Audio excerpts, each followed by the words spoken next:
Mintabo ka ng tulay. Ya, naghinahina si kuya kay para safety.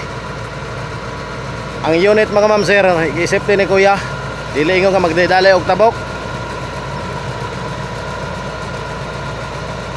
Og nakita ang humay mga ma'am sir, kining humaya ni 600 nga humay. Yara si kuya. Ginahinag. Abante ni kuya. I-sure kuya kay para safety. Kay isara kinabuhi og ang unit safety pod. Tanawa kuya ang ligid. Ala gilili na kuya, murag naglili og kuya. Yara. O ginahinay ra mga ma'am sir. Og atras ta mga ma'am sir, atras. Kay si kuya ming paingon Andrea.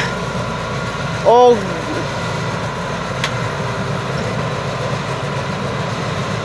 okay mga ma'am sir, okay. Niara si kuya mga ma'am sir, ara. Good sa trabaho ni kuya mga ma'am sir.